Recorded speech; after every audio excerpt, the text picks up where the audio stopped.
Hello tout le monde, je suis ravie de vous retrouver aujourd'hui dans une nouvelle vidéo. J'ai déjà l'émotion qui me monte aux yeux, alors j'ai même pas commencé la vidéo, tout va bien. Je m'étais promis de pas pleurer mais je pense que ça va être très compliqué. J'ai mis du temps à faire cette vidéo, je pense que pour ceux et celles qui me suivent depuis un moment, vous devez comprendre de quoi je parle. Donc je pensais pas que ça allait être si dur 2 ans après quoi. En fait je me dis je suis forte, j'arrive à vivre avec, mais dès que j'en parle j'ai les larmes aux yeux, c'est ouf quoi. Ça va faire 2 ans que j'ai perdu mon grand-père. Je vais poster cette vidéo, là je la tourne juste la veille hein, donc il n'y a pas d'écart, mais je vais poster cette vidéo le 28 septembre, c'est parce que le 28 septembre c'est le jour où mon grand-père a rejoint le ciel. Donc le gros premier signe c'est qu'il est parti le jour en fait de la signature de vente de sa maison, puisqu'on avait rendez-vous le 28 septembre chez le notaire. Et en fait le matin mon père il est passé chez eux, donc en gros dans le nouvel appartement où ils étaient puisqu'ils ont déménagé. En fait la dernière chose qu'il a dit mon grand-père à mon père, il a fait juste un signe comme ça. Mon père il a pas compris tout de suite mais il a compris après pour dire en gros il fallait aller signer chez le notaire. Donc leur maison où ils ont passé quasiment pas mal d'années, puisque en gros c'est mon grand-père qui avait dessiné la maison. J'ai encore les plans d'ailleurs dans mon garage. Il les tenait à cœur à cette maison, ils ont vécu quasiment toute leur vie dedans, presque quoi. Et c'est là bon on se réunissait tous à chaque fois en famille pour fêter tout, que ce soit les Noëls, les anniversaires. Mais cette maison ça commençait à être compliqué parce que c'était une grande maison, il y avait du jardin, il fallait l'entretenir, il fallait descendre les poubelles devant le portail et tout ça. Et c'est vrai que quand des personnes âgées commencent à vieillir, hein, ça devient très vite compliqué, même si on arrive à avoir des aides et tout ça, c'est très compliqué. Mon grand-père en plus a été diagnostiqué, je crois au moins 5 ans donc avant son décès, d'un cancer de la prostate qui était bien soigné et tout ça, mais vous savez que malheureusement quand on détecte un cancer de la prostate à son âge, à plus de 80 ans, on ne peut plus se faire opérer de ce cancer. Donc on vit avec, il y a des traitements et tout ça, mais à la fin ça a été une catastrophe parce que petit à petit on l'a vu diminuer. La nuit il se levait pour aller uriner et tout ça, et il tombait et tout ça, jusqu'à un jour où il s'est cassé le col du fémur et qu'on a dû l'opérer. Je crois que c'était en décembre, puisqu'on avait fêté même son anniversaire, parce que mon grand-père est né le 17 décembre. On avait fêté son anniversaire d'ailleurs en rééducation, enfin à l'hôpital. Suite à ça, on a pris la décision de vendre la maison et de déménager dans un appartement plus proche de chez nous pour que ce soit plus simple pour nous d'aller les voir, de leur faire les courses et tout ça. Chose que mon grand-père, je pense, a encore mal vécu, plus la maladie et tout ça. Tout s'est enchaîné. Le 28 septembre 2018, à 21h50, mon grand-père s'est éteint. Avec nous tous autour, hein. On était la famille le plus proche de lui, tous autour du lit. Je vous explique pas ce détail parce que ça a été quand même assez compliqué, surtout pour moi. J'étais très proche de lui. Je suis obligée un peu de vous expliquer. J'ai pas cherché à rentrer en contact avec lui, mais je pense que les signes qu'il m'a envoyés, c'est parce qu'il savait que je souffrais beaucoup et que j'ai vraiment mal vécu son départ. Je pensais être prête à le faire et c'est dur. Le premier soir très compliqué parce qu'en plus 21h50 il est parti tard, donc on a dû attendre que le médecin vienne constater, mettre en place le lendemain pour que les pompes funèbres puissent venir le chercher. Donc ma grand-mère est restée avec lui dans l'appartement. On lui a bien dit surtout, il y avait 2 chambres donc tu le laisses à côté, tu fermes bien la porte. On avait ouvert la fenêtre, on avait fait tout ce qu'il fallait. On a mis un ruban autour de la tête aussi de mon grand-père pour la mâchoire, pour pas qu'elle reste ouverte. Je passe plein de détails hein, sur la fin, les dernières heures, parce que j'ai l'impression que c'est comme si c'était hier. Je me rappelle de tout. Il bougeait plus, il n'y avait plus de réaction au niveau du corps. Il était même très très moite. Il suait un peu beaucoup. Même si vous prenez la main, elle tombait comme ça. Il bougeait plus. Il y avait juste le souffle. On sentait qu'il était gêné. Mais comme en fait mon grand-père a toujours été un sportif, jusqu'à ses plus de 80 ans, il était toujours dans son jardin à faire des choses, à bricoler, à jardiner. Du coup il avait un cœur de sportif et en fait le médecin nous a clairement dit que c'était le cœur, c'est grâce à son cœur qu'il a tenu en gros jusque là. Et en fait les dernières heures il y avait ma grand-mère aussi à son chevet et en fait on voyait, on lui parlait et il y avait juste ses yeux en fait, donc je sais pas, franchement vous l'interprétez comme vous voulez. Il y avait juste ses yeux comme ça qui tournaient sur le côté, qui regardaient ma grand-mère. C'était quelque chose. Bref, j'essaye de reprendre mes esprits et en même temps de parler, sinon je vais jamais avancer. Ça fait 11 minutes, j'ai l'impression que j'ai parlé 1 minute. Mon grand-père aurait eu 90 ans le 17 décembre 2018. Donc il est parti juste avant son anniversaire, juste avant ses 86 ans. Le lendemain très compliqué aussi, toujours avec ma mamie, avec mon papa, mon frère, mon chéri. Donc les pompes funèbres sont venus le chercher. Et le relendemain, donc 29-30, très compliqué. Et le 1er octobre, en fait, on se réunit autour de la table on était 3, il y avait que mon père et ma grand-mère. Et en gros, donc mon père était allé à l'église et tout ça, il faut choisir des chansons pour l'église. Vous savez, quand on entre et quand on sort. Il met beaucoup la chanson La Mère de Charles Trenet. Et en gros on cherchait après pour la deuxième musique à mettre. Et là, on apprend quoi? Que monsieur, le grand monsieur Charles Aznavour décède le 1er octobre, juste au moment quand on était à table en train de chercher une musique. Pas parti avec les plus petits, hein, mon grand-père, il est vraiment parti en même temps que pas mal de belles célébrités, hein, comme Bocuse aussi qui est parti pas très loin. Il y avait Johnny Hallyday aussi pas loin, Aznavour. Donc Aznavour, oui, nous chantait en gros souvent ses musiques. Et du coup la musique qui nous est venue, c'est tout simplement Formidable. Parce que mon grand-père était formidable tout simplement. Donc je pense que c'était un énorme clin d'œil. Et le 2 octobre, alors là ça a été un des plus gros signes que mon grand-père m'ait envoyé. Et je le prends comme ça parce qu'alors il y en a qui vont me dire peut-être que je suis folle et tout ça. Mais je le prends comme un énorme signe de mon grand-père. Donc il faut savoir que nous en 2016, on a acheté décembre 2016, encore décembre d'ailleurs. On a été propriétaire de notre maison qu'on a acheté avec mon chéri. Et on l'avait pas fait venir à cette maison donc il ne connaissait pas les lieux. Donc chose encore plus intrigante. Donc ce 2 octobre je me rappellerai... comme si c'était il y a 1 heure, hein, tout simplement. C'était le soir. Je m'étais fait un thé, un Dolce Gusto Marrakech.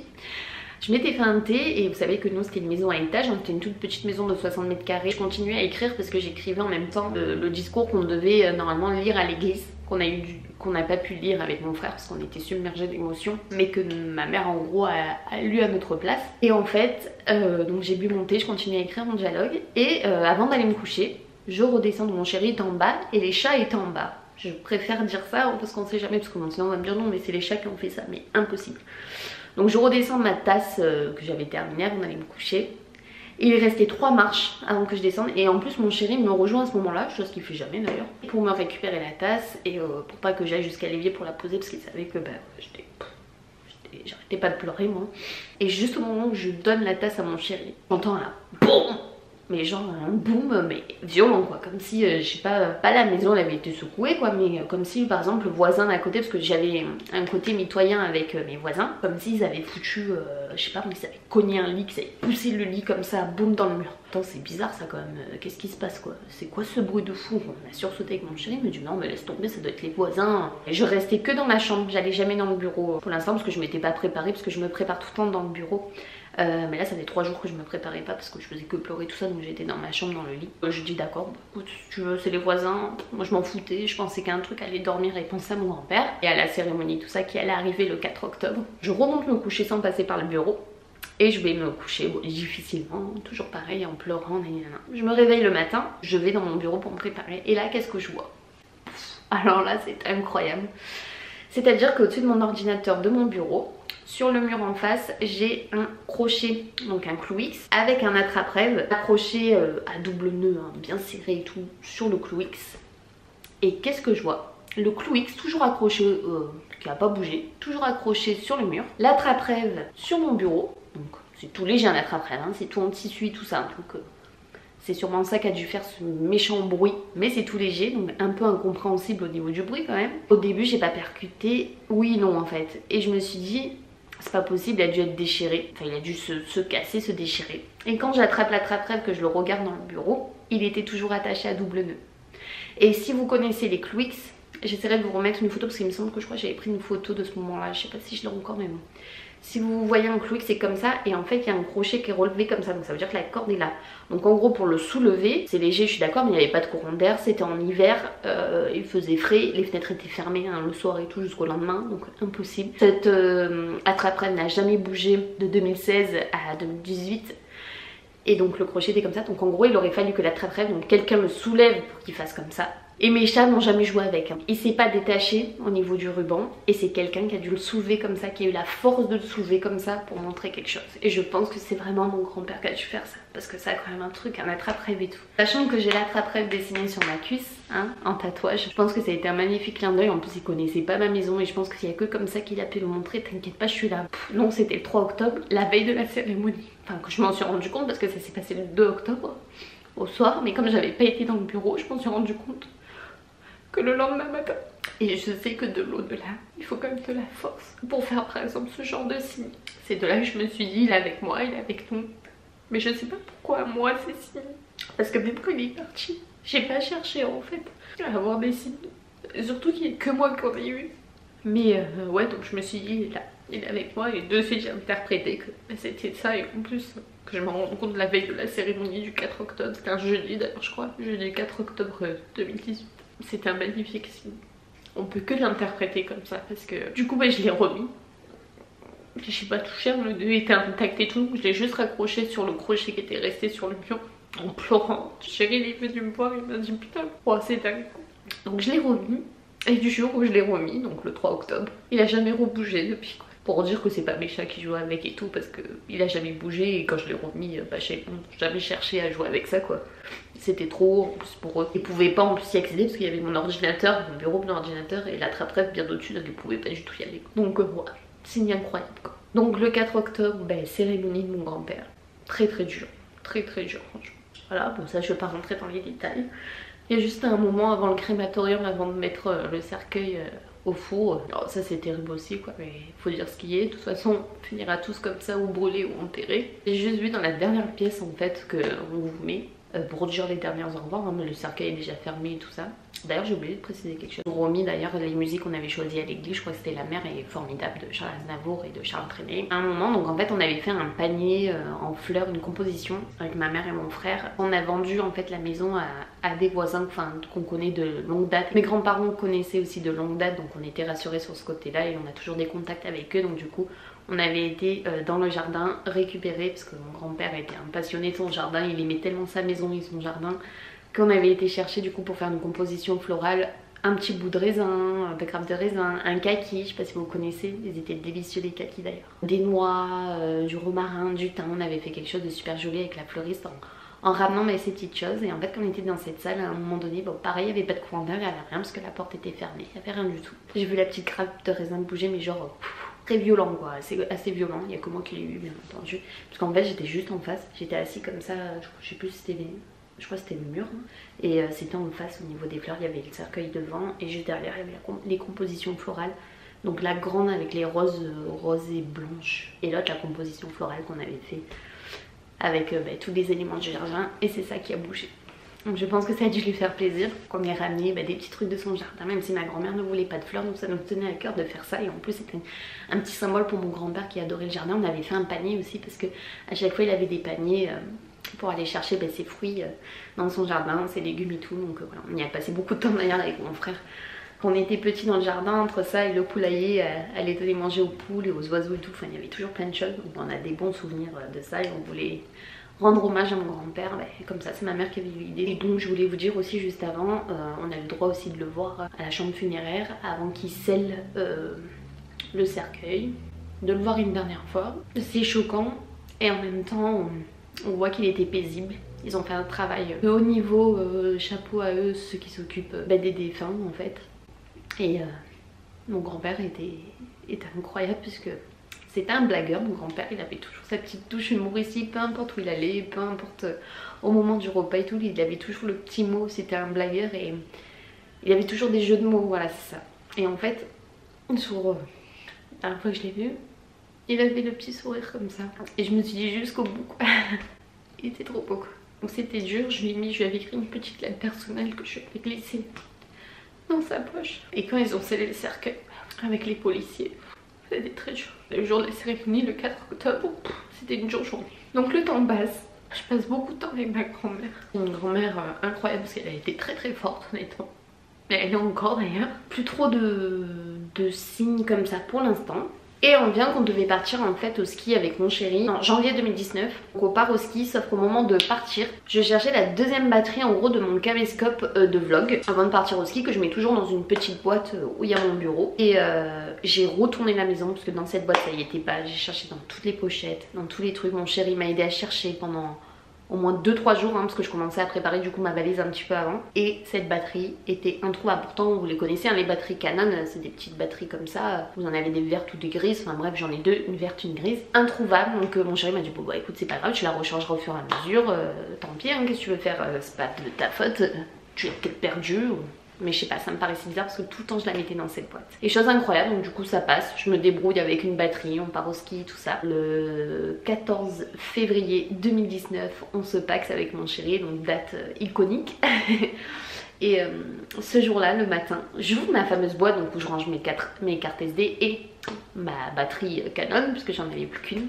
Et ce jour-là, le 14 février, le jour de notre Pax, au matin, avant d'aller à la mairie, j'ouvre cette boîte et il y avait les 2 batteries Canon. Et là j'appelle mon chéri de suite et je dis viens voir. Mais il me dit non mais je te crois pas. Je dis mais tu crois pas que c'est un signe? Le 14 février pour notre Pax. Oh mais un truc incroyable. Alors je sais que les personnes qui envoient des signes des fois de l'au-delà aiment bien cacher des fois des petits objets comme ça. Je me suis dit peut-être que voilà c'était encore un signe, mais je pense que c'est une évidence encore une fois parce que le 14 février 2019, le jour du Pax, on pouvait pas mieux faire quoi. Trop beau signe et je pense que ça veut dire qu'il était trop fier de nous et tout, donc voilà, j'étais trop contente. Donc ça c'était un signe qui m'a trop touchée. Ma grand-mère, donc ça je vous en avais parlé, m'offre ce fameux dessin qu'un ami leur avait fait le jour de leur mariage en cadeau parce qu'il savait super bien dessiner. Et en gros c'est ma grand-mère qui envoie mon grand-père dans le panier de basket parce qu'il faut savoir que ma grand-mère c'était une championne de basketball à l'époque. Et du coup leur ami donc leur avait fait ça, là il sortait en gros de la mairie du mariage. Et là il avait fait un dessin un peu humoristique que ma grand-mère envoyait le ballon de basket et avec la tête de mon grand-père dans le panier de basket. Donc ma grand-mère m'offre ce dessin, me dit tiens tu en feras bon usage, tu le gardes et tout. Donc j'étais trop contente, je me suis dit ouais je vais le mettre à la maison et tout. Donc j'achète un cadre chez Jiffy, je sais pas, au pire j'essaierai de vous remettre le petit passage où je vous montrais que j'avais acheté le cadre chez Jiffy. Et après j'avais installé le dessin dedans et je vous avais montré avec le dessin dedans, le cadre et tout, comment ça rendait super bien. Et je décide d'envoyer le cadre en photo, donc je prends une photo du cadre et j'envoie à ma grand-mère pour lui montrer regarde mamie ça rend trop bien avec le cadre en bois comme ça et tout, parce que je lui avais déjà fait un petit cadre de mon grand-père avec sa photo pour leur anniversaire de mariage, le dernier qu'ils avaient fêté avant qu'il ne soit plus là. Et il avait sa petite coupe de champagne et tout, il était trop mignon.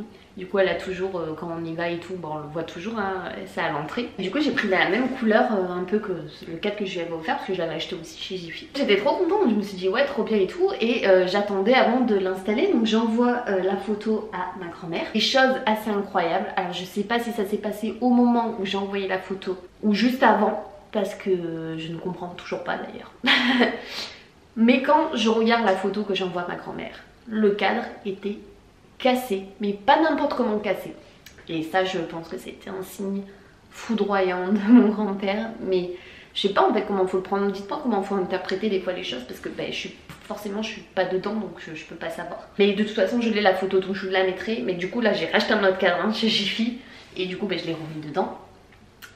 Mais pareil, hein, c'est impossible que quelqu'un l'ait cassé ou autre parce qu'il était très bien protégé et tout, donc personne n'aurait pu le casser et encore moins comme ça parce que c'est assez symbolique. Et moi j'aurais même pas pu le faire non plus parce que même si j'avais mis un coup de poing dedans, déjà c'est solide, hein, franchement c'est du verre mais c'est solide. C'est assez épais au niveau du verre et si j'aurais mis un coup de poing dedans déjà j'aurais la main destroy et en plus je pense que ça aurait éclaté un peu bizarrement. Que là en fait ça a été cassé, de toute façon vous allez le voir sur la photo, je parle, désolée mais parce que ça me touche quand même. Il a été cassé en fait violent de haut en bas, mais genre ça a fait un tête comme ça et vlam, genre ça a séparé vraiment les deux, ça a séparé mon grand-père et ma grand-mère. Je pense que ça a dû être séparé parce que mon grand-père et ma grand-mère ont été séparés tout simplement vu que mon grand-père est parti en haut quoi, qu'il est un peu notre ange gardien, mais que du coup ça a fait la séparation entre mon grand-père et ma grand-mère. Je trouvais ça assez choquant, donc du coup j'ai racheté ce cadre. Il est neuf et depuis il a pas bougé, même avec les déménagements et tout. Mais le premier cadre, quand j'ai envoyé la photo à ma grand-mère, alors je vous ai dit, je sais pas si à l'instant T ça s'est passé juste avant que je l'envoie à ma grand-mère ou juste après, mais ça a été brisé en deux en fait, comme ça, mais vraiment vraiment quoi, ça a fait vraiment la séparation. Et c'est assez flippant. Ça a été un des quasi derniers signes que j'ai eu, puisque il y a eu un dernier signe et je crois qu'après c'est tout, hormis les chiffres et tout ça, bon, que je vous expliquerai. J'ai eu un dernier signe quand j'étais en voiture avec ma mère cette fois-ci. Faut savoir que c'est pas le père de ma mère qui est décédé, mais bien le père de mon père hein, qui est décédé. Marcel d'ailleurs qui s'appelle, et j'ai bien le petit collier Marcel et Mireille, mes deux grands-parents. Je pars en voiture avec ma mère tard le soir. On n'avait pas beaucoup de distance entre chez elle et chez moi, il y a à peu près 10 minutes et ça roulait super bien parce que c'était le soir, il faisait nuit. Dernière fois que je fais le dernier trajet pour aller chez ma mère, parce que ma mère avait vendu son appartement que mon grand-père connaissait, parce qu'à l'époque, mes parents sont divorcés, mais à l'époque, ma mère avait déjà cet appartement avec mon père et mes grands-parents sont venus plusieurs fois quand on était petits dans cet appartement et tout ça, donc mon grand-père connaissait très bien cet appartement. Les derniers trajets que je faisais du coup pour ramener ma mère, parce qu'elle devait partir après le lendemain, parce qu'elle donnait les clés et tout ça et après c'était fini quoi, elle partait ailleurs. J'ai un attrape-rêve, encore une fois, donc faut dire ce qui est, je pense qu'il sait où toucher hein, mon grand-père. J'ai un attrape-rêve qu'une abonnée d'ailleurs m'avait offert, donc si tu passes par là peut-être que tu te reconnaîtras, que j'ai autour du rétroviseur de ma voiture, qui est bleu et qui est bien attaché. Encore une fois. Pour aller chez ma mère, c'est une ligne droite, c'est tout droit. D'un coup, mais à une vitesse que je peux même pas vous imaginer, il y avait ma mère, hein, ma mère est témoin, elle a vécu le même truc que moi. Pas d'accident. L'attrape-rêve qui était hyper bien attaché, bleu, à une vitesse folle, il a atterri sur mon frein à main, entre moi et ma mère. Mais à la vitesse folle, moi je conduisais donc voilà, après je me suis dit mais qu'est-ce qui se passe quoi. Et en fait je vois le truc, l'attrape-rêve, je regarde ma mère, je me dis c'est quoi ce délire là? Comment il a fait pour arriver là? Parce qu'encore j'aurais eu un grand virage, j'aurais eu des tourbillons pour aller chez ma mère, je veux bien que peut-être l'attrape-rêve il s'en va comme ça, mais là sur une ligne droite à 50 à l'heure, le truc à une vitesse folle qui arrive entre moi et ma mère, c'est un peu impressionnant quand même. Je vois ça, je dis ma mère mais comment c'est possible? Tiens prends-le, regarde.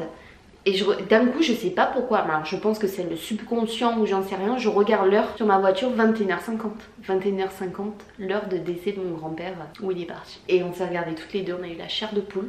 En plus elle attrape l'attrape-rêve et elle voit encore une fois que le nœud n'a pas été défait ni arraché ni quoi que ce soit. Donc il y avait encore le nœud fait sur l'attrape-rêve. C'était pas le même, hein, c'est pas le même parce que j'ai un gros attrape-rêve dans le bureau.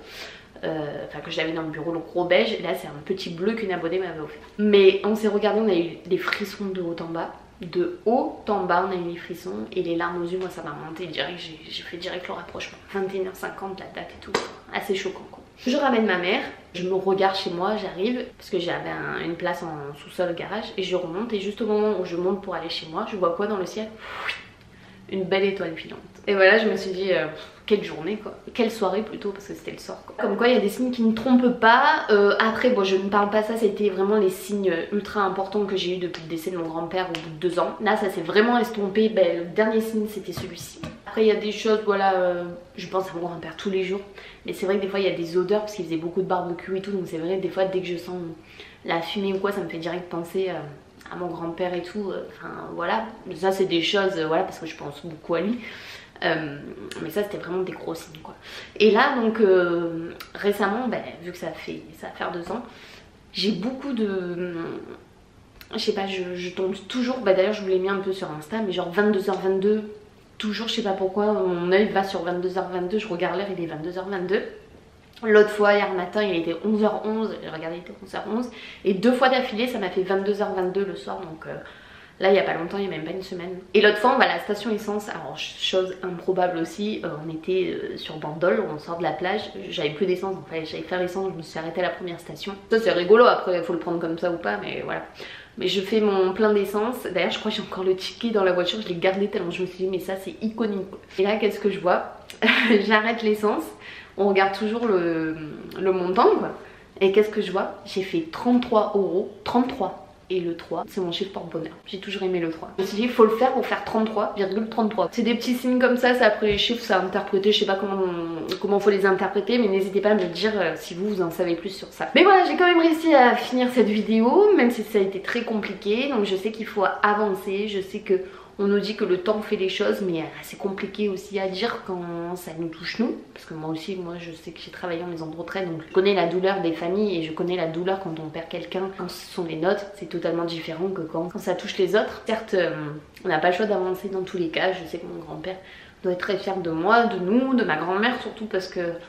c'est nos warriors quoi. Je sais que mon grand-père du coup il est là et chose encore plus improbable. On rajoute un petit peu mais tout le monde le dit aussi, même quand j'en parle avec ma grand-mère ou qu'elle montre les photos de mon père. Mon père plus il vieillit et plus il ressemble à mon grand-père quoi. C'est impressionnant physiquement, ça devient son sosie quoi. Écoutez, je pense que sur ce j'ai dû faire le tour de cette vidéo. J'ai peut-être oublié des détails, j'ai peut-être pas voulu non plus trop rentrer dans les détails, mais je pense que quand même je vous ai expliqué pas mal de choses. Mais voilà, du coup ça fait 2 ans, bientôt c'est la fête des grands-pères et ça me fend le cœur quand je pense à tout ça quoi. Et j'ai du mal à aller, alors je sais pas vous mais moi j'ai vraiment du mal à aller sur sa tombe et devoir afficher son nom, la date et tout. À chaque fois j'y vais, je suis obligée de m'effondrer. En fait dès que je parle de mon grand-père je m'effondre quoi, c'est fou, pourtant j'ai une force quoi. Voilà écoutez, j'espère que quand même cette vidéo vous aura plu, que je vous aurai pas trop fait de la peine aussi. Parce que je sais quand on voit des gens pleurer des fois ça fait de la peine. Enfin moi du moins c'est ce que ça me fait, j'aime pas voir les gens pleurer. Mais c'est là quoi, ça me prend ici, ça me prend là la gorge. Je suis contente d'avoir réussi à le faire. Alors ça c'était la première épreuve, maintenant la deuxième épreuve c'est de faire le montage. Et la troisième épreuve ça sera de la re-regarder pour voir si tout va bien. En tout cas n'hésitez pas à me dire vous, votre expérience, si vous avez déjà eu des signes suite à un départ d'un de vos proches. Parce que ça m'intéresse vraiment énormément. J'espère que j'ai pu vous aider dans un sens. En tout cas, je suis de tout cœur avec vous. Pour ceux qui sont dans le même cas que moi, qui ont vécu ça autant récemment que plus lointain, parce que je sais que ça reste toujours ici, ou dans un coin de la tête ou dans le cœur. Mais je sais ce que ça fait, encore plus quand on est proche de la personne. Écoutez, j'espère en tout cas que ça vous aura plu. J'espère revenir dans une vidéo où je serai plus joyeuse, parce que c'est rare de me voir comme ça maintenant. J'aime pas en fait montrer ce côté, mais en même temps ce côté là émotionnel de mon grand-père et tout, enfin je suis obligée de le montrer parce que j'ai du mal à retenir ça dès que j'en parle et tout. D'ailleurs vous pouvez demander à qui vous voulez dans mon entourage, j'ai vite les larmes aux yeux qui montent quoi. Écoutez, encore une fois je vais clôturer cette vidéo, je vous fais de gros bisous et on se retrouve très vite dans une nouvelle vidéo. Gros bisous tout le monde, bye bye.